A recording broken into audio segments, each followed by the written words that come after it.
मुसलमानों का एक जो बहुत बड़ा जो तबका है देश में जो है उसका भी जो विरोध वो सह नहीं पाए, जिसकी वजह से उन्होंने मना इनकार कर दिया। इन्होंने फॉल्ट नरेश यादव की हम बाद में फॉल्ट देखते हैं। पहला फॉल्ट तो हम देखते हैं आम आदमी पार्टी की, उन्होंने ऐसे लोगों को सिलेक्शन किया जबकि वो उनका बैकग्राउंड जान रही थी। क्या केजरीवाल सिर्फ नरेश यादव की वजह से वो पूरे के पूरे वो धुल गए, या आगे भी और भी उनसे कोई गलती हुई थी या नहीं हुई थी? उन्होंने जो हरकत किया है वो माफी के लायक नहीं है। जामिया नगर नई दिल्ली का शानदार होटल रिवर व्यू, जिसका दिलकश नदी और बर्ड सेंचुरी का नजारा, आरामदायक डीलक्स और सुपर डीलक्स कमरे और लजीज खाने का रेस्टोरेंट। शादी और पार्टीज के लिए बैंक्वेट हॉल की भी सहूलत है। बुकिंग के लिए राब्ता करें। आप सबको मालूम है कि आम आदमी पार्टी ने दिल्ली असेंबली के लिए अपने सारे कैंडिडेट का ऐलान कर दिया था। उनमें से एक कैंडिडेट नरेश यादव भी था, जिसे महरौली से टिकट मिला था।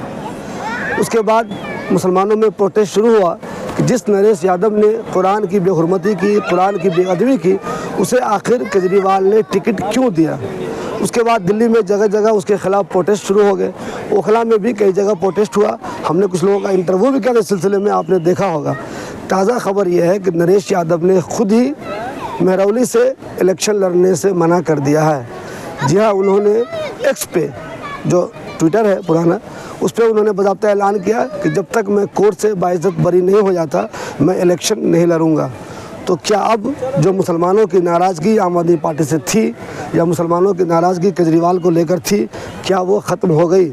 एक चीज़ मैं आपको बता दूं, आम तौर पे बहुत सारे मुसलमान, सबके सब नहीं, कुछ मुसलमान कह लें या बहुत सारे मुसलमान कह रहे हैं अरविंद केजरीवाल को आरएसएस की बी टीम कहते हैं, जबकि ये चीज़ अब तक साबित नहीं हुई है, सिर्फ लोग कहते हैं। दिल्ली के मुसलमानों की बात करें तो वो आम आदमी पार्टी से दो बातों से बहुत ज़्यादा नाराज़ रहते हैं। एक तो दिल्ली दंगों के दौरान मुसलमानों को लगता है केजरीवाल को जो रोल निभाना चाहिए उन्होंने वो रोल नहीं निभाया था। दूसरे, जब कोरोना था तो केजरीवाल ने तबलीगी जमात को बहुत ज़्यादा बदनाम किया था। इन दो वजह से आम मुसलमान केजरीवाल को सही नहीं समझता, आम आदमी पार्टी को सही नहीं समझता। लेकिन ओवरऑल मुसलमान आम आदमी पार्टी को बहुत ज़्यादा वोट करते हैं, क्योंकि आम आदमी पार्टी की जो स्कीम होती है उसका फ़ायदा हर मज़हब के लोगों को मिलता है, मुसलमानों को मिलता है। लेकिन इस बार जब महरौली से नरेश यादव को दोबारा टिकट दिया गया तो मुसलमान ज़बरदस्त नाराज़ हुए और उन्होंने जगह जगह केजरीवाल का और नरेश यादव का पुतला जलाना शुरू कर दिया। केजरीवाल ने नरेश यादव की सीट तो नहीं बदली, लेकिन खुद नरेश यादव ने ही मना कर दिया कि अब मुझे इलेक्शन नहीं लड़ना है। जब तक कोर्ट मुझे बाइज्जत बरी नहीं कर देता है मैं इलेक्शन नहीं लड़ूंगा। तो नरेश यादव की जगह अब महरौली से महेंद्र चौधरी को टिकट दिया गया है। देखना यह है कि नरेश यादव के इस ऐलान से कि अब मैं इलेक्शन नहीं लड़ूंगा, मुसलमानों की जो नाराज़गी वक्ती तौर पे आम आदमी पार्टी से थी वो दूर हुई या नहीं हुई। नरेश यादव ने खुद ही मना कर दिया है कि मैं अब इलेक्शन नहीं लड़ूंगा। इस सिलसिले में आप क्या कहेंगे? क्या नरेश यादव मुसलमानों के वोट से डर गए, या केजरीवाल साहब घबरा गए कि मुसलमान वोट नहीं देगा हमें? क्या वजह आपको लगती है? नरेश यादव ने वैसे खुद ही कहा है कि मैं इलेक्शन अब लड़ूंगा ही नहीं जब तक मैं कोर्ट से बाइज्जत बरी नहीं हो जाता।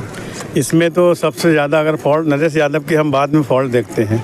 पहला फॉल्ट तो हम देखते हैं आम आदमी पार्टी की, उन्होंने ऐसे लोगों को सिलेक्शन किया जबकि वो उनका बैकग्राउंड जान रही थी।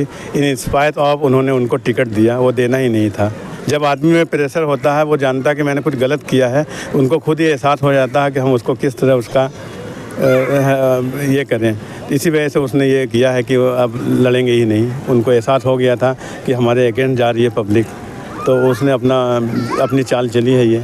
अच्छा, मुझे एक चीज़ बताइए, अब चूँकि आप खुद नहीं आ रहे हैं इलेक्शन में, दूसरे महेंद्र चौधरी है, उनको टिकट मिल गया है, तो अब ओवरऑल जो मुसलमान नाराज़ चल रहे थे केजरीवाल से कि जब तक आप इनको हटाएंगे नहीं हम लोग नाराज़ रहेंगे, कहीं कहीं लोग पुतला भी जला रहे थे, ओखला में भी जलाया गया पुतला, तो अब क्या आपको लगता है कि नरेश यादव के इस फैसले से मुसलमानों की नाराज़गी कुछ हद तक दूर हो गई होगी?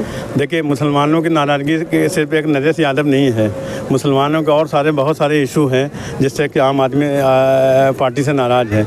तो मुझे ये नहीं लगता है कि उनके ये कहने से मुसलमान खुश हो जाएंगे, ऐसा कहीं से भी कुछ नहीं लगता है। महरौली से आम आदमी पार्टी ने जिसको टिकट दिया था, मुसलमान उसका बहुत विरोध कर रहे थे क्योंकि उसने कुरान की बेअदबी की थी। अब उस कैंडिडेट नरेश यादव ने खुद ही मना कर दिया है कि मैं इलेक्शन नहीं लड़ूंगा जब तक कि मैं कोर्ट से बाइज्जत बरी नहीं हो जाता। इस बारे में क्या कहेंगे आप? ये हमारा कहना है कि अल्लाह किसी को कभी भी हिदायत भी नवाजता है, जहाँ तक उसका सवाल है, हो सकता है कि वो नादानी में किया हो या जानबूझ के किया हो। ये एक इंसान के बस में नहीं है कि वो उसको डिसाइड कर सकता है।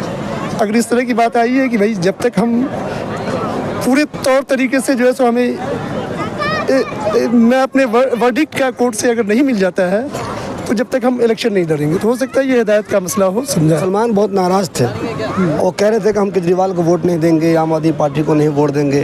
अब तो ये बंदा खुद ही मना कर रहा है कि मैं इलेक्शन में नहीं आ रहा हूँ। तो क्या मुसलमानों की जो नाराज़गी चल रही थी केजरीवाल से, क्या वो ख़त्म मानी जाए या नहीं मानी जाए? अब हर इंसान को अपनी अपनी सोच का, अपनी अपनी समझ का अल्लाह ने अकल दिया है।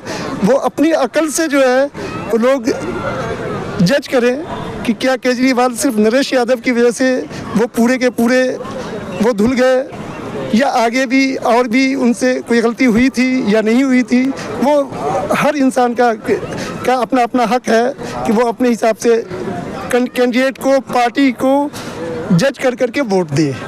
इसमें किसी की कोई यानी कि वो कोई ठेका नहीं ले रखा है, या कोई इस्लाम या कोई मुसलमान या फिर किसी इस जमात का यानी कि सरबराह कि वो ये मुसलमान को कहे कि वो फला आदमी को, फला कैंडिडेट को, फला पार्टी को वोट करे। हर इंडिविजुअल को अपना हक है कि वो खुद से जज कर करके और एक अच्छी सरकार का गठन करे। नरेश यादव ने खुद ही मना कर दिया है कि मैं इलेक्शन नहीं लड़ूंगा। अब वो ये भी कह रहे हैं जब तक मैं कोर्ट से बाइज्जत बरी नहीं हो जाता मैं इलेक्शन नहीं लड़ूंगा। अब वहाँ आम आदमी पार्टी ने दूसरे कैंडिडेट का नाम दे दिया है, तो इस सिलसिले में आप क्या कहेंगे? नहीं, बिल्कुल, मतलब मुझे लगता है कि नरेश यादव का जो स्टेटमेंट है बिल्कुल सही है और नहीं लड़ना चाहिए, क्योंकि उन्होंने जो हरकत किया है वो माफ़ी के लायक नहीं है। और मुझे लगता है कि न्यायपालिका भी इसको बर्दाश्त नहीं करेगी और इसी वजह से वो डर से जो है चुनाव लड़ने से इनकार कर दिया उन्होंने। तो मुझे अनिस साहब एक चीज़ ये बताइए, आप मुसलमान नाराज़ थे, केजरीवाल का पुतला भी जला रहे थे, नरेश यादव का पुतला भी जला रहे थे। अब जबकि नरेश यादव ने मना ही कर दिया कि मैं नहीं आ रहा हूँ इलेक्शन में, तो क्या मुसलमानों की नाराज़गी केजरीवाल से दूर हो गई होगी? नहीं, नरेश यादव का मामला केजरीवाल से जुड़ा था, इसके लिए नहीं विरोध हो रहा था। विरोध इसीलिए हो रहा था कि वो कुरान पाक के जो है तौहीन किया था उसने, इसके लिए विरोध हो रहा था। अब उसने नहीं चुनाव लड़ रहा है, अब मुसलमानों पर डिपेंड करता है कि केजरीवाल का इसमें कोई मतलब ये नहीं है। केजरीवाल के पार्टी के थे, वो सदस्य थे, वो इसीलिए जो है केजरीवाल का भी विरोध करना था, क्योंकि ये न्यायपालिका ने जो है एक्शन लिया है, केजरीवाल को एक्शन लेना था। केजरीवाल ने तो एक्शन नहीं लिया, ये एक्शन केजरीवाल को लेना था। केजरीवाल को मना करना था कि आप मेरे इससे टिकट से चुनाव नहीं लड़े, लेकिन वो खुद मना कर रहे हैं। वो इसलिए क्योंकि न्यायपालिका की तरफ से कहीं ना कहीं उनको प्रेशर मिला है, दबाव मिला, और मुसलमानों का एक जो बहुत बड़ा जो तबका है देश में जो है उसका भी जो विरोध वो सह नहीं पाए, जिसकी वजह से उन्होंने मना इनकार कर दिया उन्होंने।